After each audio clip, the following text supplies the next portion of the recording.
Hello everyone once again welcome to my IT channel. So ഇന്ന് ഞാനൊരു case നോട്ടിൻ്റെ പ്രസൻറ്റേഷനാണ് കൊണ്ടുവന്നിരിക്കുന്നത്. അതായത് എൻ്റെ ഒരു സ്റ്റുഡൻറ്റിൻ്റെ ഒരു ലെറ്റർ. സോ ഇതിൽ നമുക്ക് കറക്റ്റ് ചെയ്യുമ്പം നിങ്ങൾക്ക് മനസ്സിലാക്കാൻ പറ്റും കോമൺ ആയിട്ട് നമുക്ക് വരുന്ന മിസ്റ്റേക്സ് എന്തൊക്കെയാണ്, എന്തൊക്കെ കാര്യങ്ങളാണ് ശ്രദ്ധിക്കണം എന്നുള്ളത്. ഓക്കെ, സോ ക്വസ്റ്റ്യൻ പേപ്പർ നിങ്ങൾക്ക് വീഡിയോയുടെ സ്റ്റാർട്ടിങ്ങിൽ തന്നെ കാണാം. ആർക്കെങ്കിലും റെഫർ ചെയ്യണമെന്നുണ്ടെങ്കിൽ അത് സ്ക്രീൻഷോട്ട് എടുത്ത് നോക്കിയാൽ മതി. സോ പേഷ്യൻ്റെ പേര് റിച്ചാർഡ് ബ്രൗൺ, 51 ഇയേഴ്സ് ഓൾഡ് പേഷ്യൻ്റാണ്. ഇവിടെ ക്രേനിയോട്ടമി കഴിഞ്ഞ ഒരു പേഷ്യൻറ്റിന് വേണ്ടിയുള്ള ഫെർദർ മാനേജ്മെൻറ്റിന് വേണ്ടി നമ്മൾ ട്രാൻസിഷണൽ കെയർ സെൻറ്ററിലേക്കൊരു ലെറ്റർ എഴുതുന്നു. ഓക്കെ, അപ്പോൾ ഡേറ്റിൻ്റെ ഫോർമാറ്റ് എല്ലാവർക്കും അറിയാവുന്ന പോലെ തന്നെ ഡേറ്റ് എഴുതുന്നു, month, first letter caps lock ആയിരിക്കണം, പിന്നെ നമ്മൾ ഇയർ എഴുതുന്നു. ഇതാണ് നമ്മുടെ നോർമൽ ഫോർമാറ്റ്. പിന്നെ നമ്മൾ അഡ്രസ്സ് കറക്റ്റായിട്ട് എഴുതുന്നു. ഈ ലെറ്ററിൻ്റെ മിസ്റ്റേക്ക് എന്ന് വെച്ചിട്ടുണ്ടെങ്കിൽ ഇവിടെ നമുക്ക് ഒരു മിസ്റ്റേക്ക് പറയാനുള്ളത്, മിസ് നോഹ പാൻറ്റർ. ഓക്കെ, പക്ഷേ അവിടെ നമ്മുടെ എന്താണ് നമ്മുടെ പൊസിഷൻ കൊടുത്തിട്ടില്ല അല്ലേ, മാനേജറാണോ അല്ലെങ്കിൽ നേഴ്സാണോ, അത് എന്താണെന്നുള്ളത് ക്ലിയർ ആയിട്ട് നമ്മളവിടെ മെൻഷൻ ചെയ്തിരിക്കണം. സോ അപ്പോൾ നമുക്കിവിടെ പേര് ഓൾറെഡി ഉള്ളതുകൊണ്ട് ഇപ്പോൾ മാനേജർ ആണെങ്കിൽ മാനേജർ എന്ന് എഴുതിയിട്ട് ബാക്കിയുള്ള അഡ്രസ്സ് എഴുതിയാൽ മതി. പിന്നെ ഉള്ളത് എല്ലാ ഫസ്റ്റ് ലെറ്റേഴ്സും ക്യാപ്സ് ലോക്ക് ആയിരിക്കണം നമ്മൾ അഡ്രസ്സ് എഴുതുമ്പം.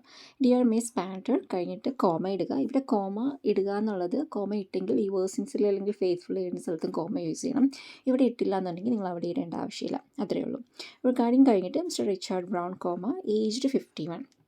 അത് കറക്റ്റാണ്, അവിടെ 15 ഇയേഴ്സ് എന്ന് എഴുതേണ്ട ആവശ്യമില്ല.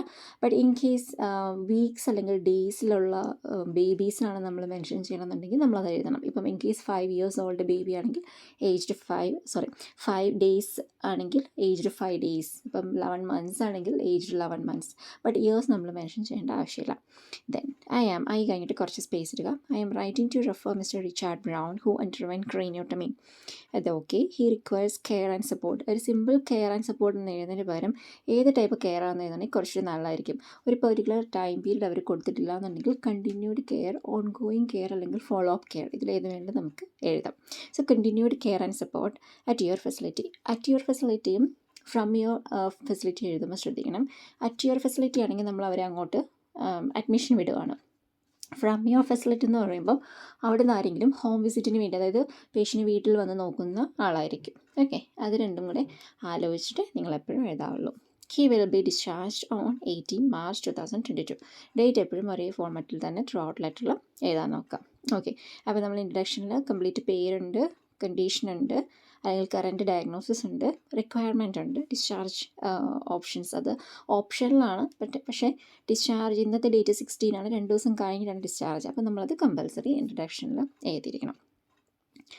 ഇനിയുള്ളതാണ് നമ്മുടെ present medical paragraph. Present medical paragraph എപ്പോഴും ഞാൻ 2 പാരഗ്രാഫിൽ എഴുതാനേ എല്ലാവർക്കും സജസ്റ്റ് ചെയ്യുള്ളൂ.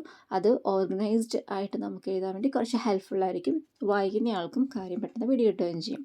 അതുപോലെ തന്നെ നമുക്കൊരു സീക്വൻസ് കിട്ടും നമ്മുടെ ലെറ്ററിന്. ഓക്കെ, അപ്പം പ്രത്യേകിച്ചും ഒരു B സ്കോർ നമ്മൾ എയിം ചെയ്യുവാണെങ്കിൽ കൂടുതലായിട്ടും ശ്രദ്ധിക്കേണ്ടത് നമ്മുടെ പ്രസൻറ്റ് മെഡിക്കൽ പാരഗ്രാഫിലാണ്, അതിൻ്റെ ഓർഗനൈസേഷൻ, ഗ്രാമർ എല്ലാം. ഇനി mister Brown was admitted to the hospital on 7 March 2022 following an accident for which he was underwent surgery. അതിനകത്ത് മിസ്റ്റേക്സ് എന്താണെന്ന് വെച്ചിട്ടുണ്ടെങ്കിൽ mister Brown was admitted to the hospital. Okay, ഹോസ്പിറ്റലിന് മുമ്പ് നമ്മൾ article use ചെയ്യുക, hospital name ഉണ്ടെങ്കിൽ article വേണ്ട. On date, okay, ചിലർ ഡേറ്റ് 7 മാർച്ചിന് മുകളിൽ എഴുതിയിട്ട് 2022 താഴെ എഴുതാറുണ്ട്, നമ്മൾ അത് എഴുതാൻ പാടില്ല, ഒറ്റ ലൈനിൽ തന്നെ എഴുതാം. Following an accident, okay, for which he was underwent surgery, അത് ഗ്രാമർ മിസ്റ്റേക്കാണ് അല്ലേ. ഒന്നെങ്കിൽ ഹി അണ്ടർവെന്റ് ദ സർജറി, സർജറിക്ക് മുമ്പ് ആർട്ടിക്കിൾ ചേർക്കാം, ഇല്ലാന്നുണ്ടെങ്കിൽ he has undergone the surgery എന്ന് എഴുതിയാൽ മതി. ഇൻട്രഡക്ഷൻ നമ്മൾ അണ്ടർവെന്റ് യൂസ് ചെയ്തതുകൊണ്ട് ഇവിടെ he has undergone the surgery എന്ന് എഴുതുന്നതായിരിക്കും നല്ലത്. Post operatively his blood pressure was lower side, therefore his regular blood pressure medicine reduced twice daily to once daily. അപ്പം നമ്മുടെ ഈ ലെറ്ററിൽ അത് ഏത് മെഡിസിൻ ആയിരുന്നു, ആ മെഡിസിൻ്റെ ഡോസേജ് ഏതിന്ന് ഏതിലേക്ക് കുറച്ചു, അതൊന്നും തന്നെ നമ്മൾ മെൻഷൻ ചെയ്തിട്ടില്ല. സോ അതും കൂടെ ക്ലിയർ ആയിട്ട് നമ്മളിവിടെ ആഡ് ചെയ്യണം. പോസ്റ്റ് ഓപ്പറേറ്റീവ്ലി, അപ്പം നമ്മൾ ഈ പോസ്റ്റ് ഓപ്പറേറ്റീവ്ലി എഴുതി കഴിഞ്ഞിട്ട് his blood pressure was in lower side, okay, അല്ലെങ്കിൽ ഹിസ് ബ്ലഡ് പ്രഷർ വാസ് ഡിറേഞ്ച്ഡ് എന്ന് എഴുതിയാലും മതി. DERRANGED, ഡിറേഞ്ച്ഡ്, കോമ therefore മുമ്പും അത് കഴിഞ്ഞിട്ടും കോമ ഇടണം. therefore ഹിസ് റെഗുലർ പിന്നെയും ബ്ലഡ് പ്രഷർ മെഡിസിൻ എഴുതേണ്ട ആവശ്യമില്ല. റെഗുലർ ആൻറ്റി ഹൈപ്പർടെൻസീവ് മെഡിക്കേഷൻ, അതിൻ്റെ പേര് എഴുതുക, റാമിപ്രിലാണോ അംലോട്ടിപ്പിനാണോ ഏതാണെന്ന് എഴുതുക, എന്നിട്ട് അതിൻ്റെ ഡോസേജും എഴുതുക. ഇപ്പം ramipril 10 mg has been changed to 5 mg daily. Okay, അതങ്ങനെ ക്ലിയർ ആയിട്ട് മെൻഷൻ ചെയ്യുക. ആ മെഡിസിൻ ഏതാണോ അത് ക്ലിയർ ആയിട്ട് നമ്മൾ മെൻഷൻ ചെയ്ത് അതിൻ്റെ ഡോസേജ് മെൻഷൻ ചെയ്യണം. In addition he has poor appetite, memory loss, as well as unable to remember basic information or routines. Okay, additionally he is walk with the support of a walker. നമ്മൾ പറയത്തില്ല he walks with the support of a walker. നമ്മൾ assisted ഡിവൈസസിന് മുമ്പ് എപ്പോഴും article use ചെയ്യുക, walker അല്ല a walker. But maximum use ചെയ്യാതിരിക്കാൻ നോക്കുക, അതിന് പകരം ഹവർ നമുക്ക് യൂസ് ചെയ്യാം. Okay, in addition he has poor appetite, memory loss, as well as unable to remember basic information or routine. Additionally അവിടെ നമ്മൾ രണ്ടും തമ്മിൽ എന്താ പറയുക, ഒരു നല്ല കാര്യവും ഒരു നല്ലൊരു കാര്യവും, അതായത് ഒരു നെഗറ്റീവ് കാര്യങ്ങളും പോസിറ്റീവ് കാര്യങ്ങളൂടെ ആഡ് ചെയ്യാൻ വേണ്ടി നമ്മൾ ആസ് വെൽ ആസ് യൂസ് ചെയ്യത്തില്ല. ഒരുപോലെ ഇരിക്കുന്ന, അതായത് പോസിറ്റീവ് തന്നെയാണെങ്കിൽ പോസിറ്റീവ് തന്നെ ആയിരിക്കണം അടുത്ത ആസ് വെൽ ആസ്, അല്ലെങ്കിൽ ഓൾസോ പിന്നെയും ഓക്കെ കുഴപ്പമില്ല. ഈ അഡീഷണലി നമ്മൾ യൂസ് ചെയ്യുമ്പോൾ പ്രത്യേകം ശ്രദ്ധിക്കണം കേട്ടോ. അപ്പം നമ്മൾ ഇത്ര നേരം പറഞ്ഞുകൊണ്ടിരിക്കുന്നതെല്ലാം നെഗറ്റീവ് കാര്യങ്ങളായിരുന്നു പറഞ്ഞു, റൊട്ടീൻ വരെ ആ ഒരു സെൻറ്റൻസ്. അത് കഴിഞ്ഞിട്ട് നമ്മൾ പോസിറ്റീവ് കാര്യം പറയുമ്പോൾ നമ്മൾ എങ്ങനെ പറയണം, ഒന്നെങ്കിൽ currently he works with the help of a walker, however assistance by one person is required. Okay, അതൊക്കെയാണ്. പിന്നെ നമുക്ക് എഴുതേണ്ടത് അടുത്ത, ഇത് നമുക്ക് ഇനി പാരഗ്രാഫ് വേറെ തിരിക്കാം. പാരഗ്രാഫ് അടുത്ത് പറയുന്നത് subsequently mister Brown has been initiated with a physiotherapy which needs to be continued. Okay, which is need to be നമ്മൾ പറയത്തില്ല, which needs to be continued until his complete recovery. Full recovery അല്ല, complete recovery. പിന്നെ നമുക്ക് പറയേണ്ടത് his wound is clean. അപ്പം നമ്മൾ ഒന്നും ഈ ലെറ്ററിൽ എന്താ പറയുക, ടെൻസസ്, അതായത് ഏത് സമയത്താണ് നടന്ന കാര്യങ്ങളെന്നില്ലാതെ നമ്മൾ ഒറ്റയടിക്ക് എഴുതി പോവുക ചെയ്യുന്നത്. 7-ാം തീയതി മുതൽ 16-ാം തീയതി വരെയുള്ള കാര്യങ്ങൾ ഒറ്റയടിക്ക് നമ്മൾ എഴുതി പോകാതെ ഇടയ്ക്ക് കുറച്ച് കണക്ട് യൂസ് ചെയ്തിട്ടുണ്ടെങ്കിൽ കുറച്ച് നല്ലതായിരിക്കും. അതായത് സബ്സീക്വൻലി, കോൺസീക്വൻലി, ഓൺ ഫോളോവിങ് ഡേയ്സ് അങ്ങനെയൊക്കെ പറയുകയാണെങ്കിൽ കുറച്ചും കൂടി വായിക്കുന്ന ആൾക്കാർക്ക് ആ ഒരു ഫ്ലോ കിട്ടും. അപ്പം നമുക്ക് എങ്ങനെ എഴുതണം, സബ്സീക്വൻലി നമ്മളത് ഓൾറെഡി പറഞ്ഞു. അത് കഴിഞ്ഞ് പറയേണ്ടത് currently his wound is clean and dry. Also his drain and sutures were removed. Was removed അല്ല, were removed. കാരണം നമ്മൾ രണ്ട് കാര്യം പറയുന്നത്, ഡ്രെയിനും സ്യൂച്ചേഴ്സും. So were removed. However he requires transitional care management for the next step. നമ്മൾ എങ്ങനെ പറയാം, however he has progress. Okay, അല്ലെങ്കിൽ gradually he made progress, however further attention from your service അല്ലെങ്കിൽ at your service is essential for his well-being.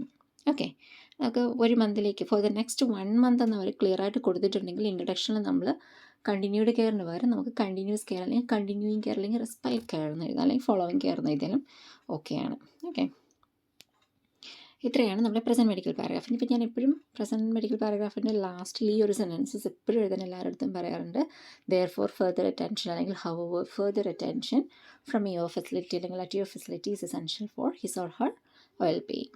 Okay, പിന്നെ ഉള്ളതാണ് social paragraph. Mister Brown is married. ഈ married എന്ന് പറയേണ്ട ആവശ്യമില്ല, is married and retired school teacher. He lives with his wife in own house which has stairs to the entrance. അത് ശരിക്കും ഇവിടെ പറയേണ്ട ആവശ്യമില്ല, നമുക്ക് അത് ഒക്കുപേഷൻ തെറാപ്പിസ്റ്റിനൊക്കെ എഴുതുമ്പോഴേ അതിൻ്റെ ആവശ്യം വരുന്നുള്ളൂ. He has gastroesophageal reflux disease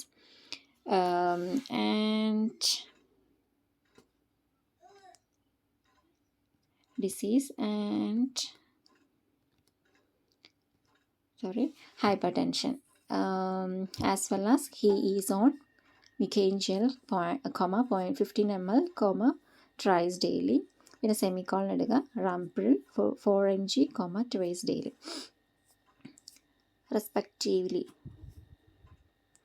As well as അവിടെ റെസ്പെക്റ്റീവ്ലി എഴുതേണ്ട ആവശ്യമില്ല, ഫുൾ സ്റ്റോപ്പ് ഇട്ടാൽ മതി. Also he has diabetes mellitus DUM ക്യാപ്സിലൊക്കെ ആയിരിക്കണം. മാക്സിമം ഡയബറ്റീസ് മെലൈറ്റസ് ഒറ്റ ലൈനിൽ എഴുതാൻ നോക്കുക. And diet control separate sentence ആയിട്ട് എഴുതിയാൽ മതി. In view of the above, it would be appreciated if you could monitor Mr. Brown's blood pressure 2 times a day, like twice a day. Kindly provide dietary service and refer him to an occupational therapist for the house modifications such as ramp over stairs. അതൊക്കെ occupation തെറാപ്പിസ്റ്റിൻ്റെ കാര്യം ഇവിടെ mention ചെയ്യുവാണെങ്കിൽ social പാരഗ്രാഫിനകത്ത് നമുക്ക് സ്റ്റെയറിൻ്റെ കാര്യമൊക്കെ നമുക്ക് എഴുതാം, കുഴപ്പമില്ല. Please encourage him to participate in daily living activities and assistance required for showering. അവിടെ നമ്മൾ എന്ത് ചെയ്യണം? ഇൻ ഡെയിലി ലിവിങ് ആക്ടിവിറ്റീസ് എഴുതിയിട്ട് however he requires assistance for showering എഴുതാം. It would be beneficial if you could assist him to maintain coping strategies as well. As well എങ്കിൽ last ചേർക്കുന്നത് എപ്പോഴും നല്ലതായിരിക്കും. Please note he has review after 1 month. നമ്മളിതിങ്ങനെ പലത് ഒത്തിരി connectives use ചെയ്യുന്നതിന് പകരം complex sentence ആയിട്ട് വേണമെങ്കിൽ നമുക്ക് എഴുതാം. In view of the above it would be appreciated if you could monitor Mr Brown's blood pressure twice a day and provide dietary services full stop. Okay, എന്നിട്ട് നമുക്ക് ഇതാ kindly refer him to an occupational therapist for the house modification such as ramp over stairs and encourage him to participate in daily living activities. Okay, അത്രയും എഴുതി നമുക്ക് full stop ഇടാം. പിന്നെ ഉള്ളത് it would B beneficial if you could assist him to maintain coping strategies and please note, അത് ഒറ്റ അടിക്ക് നമുക്ക് എഴുതാം, ഒറ്റ സെൻറ്റൻസ് ആയിട്ട്. And please note he requires assistance for showering and has a review after 1 month. Okay, ഇങ്ങനെ നമുക്ക് connect ചെയ്ത് നമുക്ക് സെൻറ്റൻസസിന് നമ്പർ കുറയ്ക്കാം, ബട്ട് കണ്ടൻറ്റ് കുറയത്തില്ല.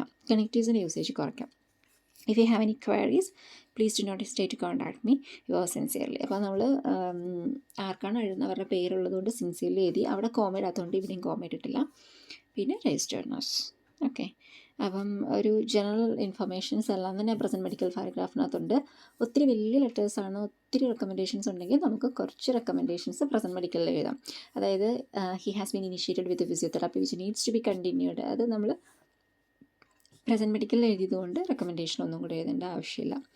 അതുപോലെ തന്നെ ചില മെഡിസിൻസിൻ്റെ കാര്യമൊക്കെ നമുക്ക് അവിടെ എഴുതുകയാണെങ്കിൽ ഇവിടെ കുറയ്ക്കാം. ബട്ട് റെക്കമെൻഡേഷൻ സെൻറ്റൻസസ് കുറവാണെങ്കിൽ അത് അവിടെ എഴുതാതെ ഇവിടെ എഴുതുന്നത് തന്നെയായിരിക്കും എപ്പോഴും നല്ലത്. സോ ഇങ്ങനെ കറക്ഷൻസ് നിങ്ങളുടെ ലെറ്ററിലും ചെയ്ത് നോക്കുക. അപ്പോൾ നിങ്ങൾക്ക് കുറച്ചും കൂടി ഇമ്പ്രൂവ് ചെയ്യാൻ പറ്റും. ഓക്കെ, സെൽഫായിട്ട് കറക്റ്റ് ചെയ്യപ്പോഴും കുറേയൊക്കെ നമുക്ക് ബേസിക്സ് കിട്ടിക്കഴിഞ്ഞ് കഴിയുമ്പോൾ സെൽഫായിട്ട്, അതായത് കുറച്ച് ക്ലാസ്സൊക്കെ അറ്റൻഡ് ചെയ്തവരാണെങ്കിൽ സെൽഫായിട്ട് എപ്പോഴും കറക്റ്റ് ചെയ്ത് നോക്കുക. അപ്പോൾ നമുക്ക് തന്നെ കുറേ ഐഡിയാസൊക്കെ കിട്ടും. സോ ഇതേ രീതിയിൽ ഫോളോ അപ്പ് ചെയ്യുക. We will see at another one informative video. And then bye, take care.